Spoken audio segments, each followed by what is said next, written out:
Tuition has increased, which raises the access issues, even at affordable public institutions like Idaho, and student financial aid has not kept pace. So I don't know if you can see on this slide, but the middle column is public four-year institutions. The green part below the line is showing you what the average aid is for colleges. I believe this was in 2017. The red part above the line is showing you what the average final cost, and that's talking real costs, how much out of pocket are students paying. So they factored in the buy downs that happen with financial aid and that kind of thing. So at public four-year institutions, the average final cost is about $8,890, the average cost, and the amount of aid is $5,770. So once we factor in non-aid sorts of things, so the final cost for students is about $3,120. I think that's per semester. So we're really talking about serious access and affordability issues. These are not Idaho-specific numbers. Our tuition has gone up steadily, especially since '08, at a rate of about 5% or a little bit under 4 to 5% per year. And we are not keeping pace in the amount of resources we have for financial aid for students. So students are borrowing more money and or coming up with more funds from other sources in order to be able to afford to go to college. And I think, the pressure to provide access then is kind of bleeping out in other ways. The move towards distance education, the move towards articulation with junior colleges so that kids can stay closer to their community, living at home, and those kinds of things for a longer period of time before they get their degrees. All of those sorts of things are related, rooted in access issues. So I think that's a fairly serious issue, and it's a serious issue for state universities. I want to emphasize it because at Idaho we tend to think we're so cheap, and we do really well compared to other state institutions. As neighbors, their in-state tuition is much higher than ours. Their out-of-state tuition is much higher than ours. But it's that gap between tuition and financial aid and what kids are actually paying to go to school that really matters. It's the thing that affects students in seats as freshmen. It's the thing that affects diversity of the student body, and just a raft of issues that kind of flow from that. So I think that those financial pressures are fairly significant. They lead to, I would argue often misplaced efforts to provide curricular access. And I'll talk about a number of them. And I think they have, everything I'm going to mention has really positive things about it, but costs that we don't want to acknowledge. So for example, one is the growth of dual credit for high schools. I think this is incredibly positive. I think it paves the way for kids who earn dual credit in their high school. First of all, I'm pretty convinced they're taking a higher level class. I don't know how much higher level, but I think it's pretty higher level. My husband teaches dual enrollment statistics at Moscow High. And he works pretty closely with the stats people at the university, and they come and observe him, and I know that that's a class that has been improved and is a higher level stats class than he probably would have taught if he was not doing a dual enrollment thing. And the relationship with the U of I has given him some access to resources, supportive resources for the class in terms of expertise and things like that that he wouldn't otherwise have had. So I think it's a really positive thing, and kids are getting great experience there. They're getting introduced to stats in high school where it's a relatively low-risk environment, and I think it makes it easier for them to see themselves as college students, and they think they've got a head start on college when they proceed to college. And I think that's true not just for my husband's class, but probably for most dual enrollment classes. It's a positive, good thing. But there's a cost to dual enrollment, because no matter how you slice it, my husband's stats class is not the same as taking a 1-semester intensive 3-credit-hour Stats 254 at the university from one of the professors. For starters, it's spread out over 2 semesters, so the pace of the class is slower.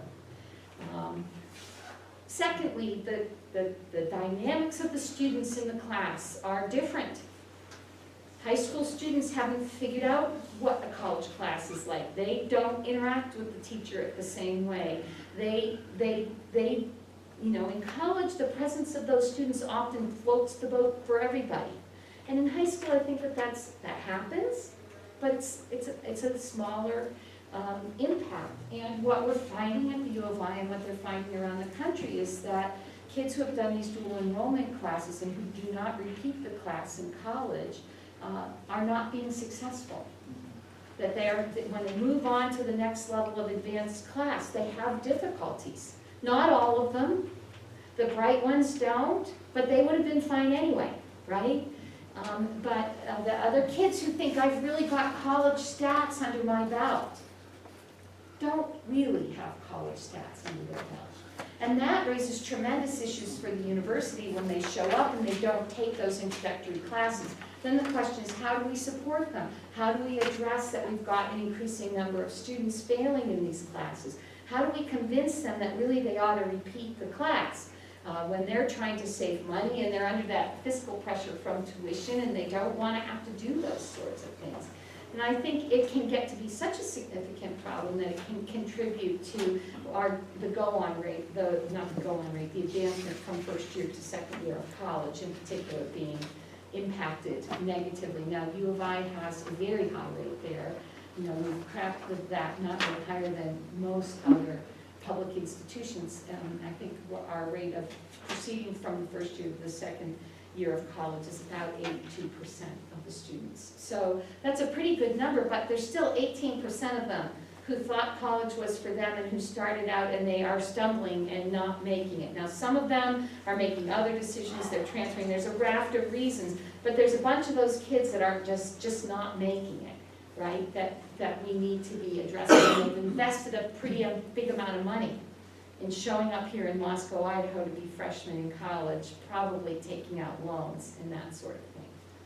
So I think that, yeah. Sorry, No, go ahead. The newspaper in the last day or two had an article talking about $65 a credit hour and what that meant for the revenue stream for our universities too, in terms of short duration on campus, et cetera. Could you address that? Yeah, I mean, there are other costs, exactly, and I think the newspaper really had it right. So the students who are doing dual enrollment are paying $65 a credit instead of, I don't know, it's probably around $400 a credit. Somebody can correct me, but it's up there, if they were just taking the class directly at the U of I. And some of that, of course, is justified because that, you think, well, the students are taking it at the high school from a teacher who's not a UI employee, then that reduces the costs for the UI and justifies the reduction in credits. But there are costs. Dual enrollment teachers receive a stipend for doing that, first of all, and then we see all these other hidden costs, and then we've got the opportunity costs, the negative externality that, okay, so those students now are only at the U of I for 2.5 or 3 years because they completed credits in high school. So they're not coming and paying whatever amount of their tuition is for 4 years. So yeah, I mean, UI is working on a process right now where I think through the Vice President for Research, they're going to be trying to quantify that a little bit more so they can try to develop some better information about what the true cost to the university is and benefits of dual enrollment, which ought to help us be able to make some smarter decisions about that. But we really don't know at U of I that I'm aware of what the true cost is for the dual enrollment classes. Now, like I said, there are pros and cons, and as a society and as a university, we have to weigh those benefits and costs, and but kind of we dumped into the tank that it's a positive good, and we haven't accounted for the costs to the institution adequately, and some of the costs to the students of thinking they're better prepared than they are.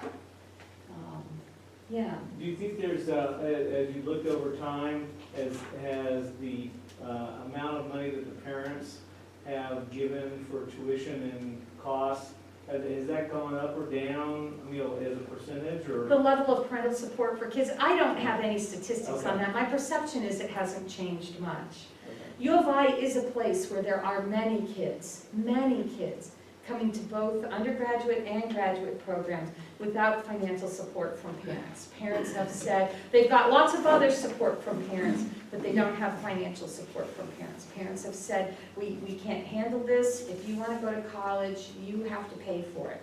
And that has, since I've arrived at UI, I think it's been a feature of our student body that has positive goods and consequences to it. It's not my perception that it's changed, but I also haven't seen much research on that. Thank you. Yeah. Do you have a sense of what the percentage of UI students who receive financial aid is? I mean, how many people are truly paying the full tuition bill? I don't. I could have looked that up. I know that's available. I'm sure I that don't know it admin off the top of my head. would be able to- So, one thing I do know that's happened at U of I and across the country is that sort of financial aid based exclusively on need is the piece of the financial aid puzzle that hasn't kept up. Colleges and universities, including the U of I, University of Idaho, are devoting an increasing share of their financial aid resources to the recruitment of highly qualified students and offering aid to them based on academic qualifications, which I think it's easy to understand why colleges do that. But of course, you know, this financial aid thing is a zero-sum game, right? So you only have so much money for financial aid. You can grow that pool to some extent, but we're not giving as much financial aid as is needed. So every time we divert resources for recruitment purposes, we're decreasing the amount of need-based aid that we're giving. I just think, you know, those are really serious challenges. They're serious challenges for students and for the institution.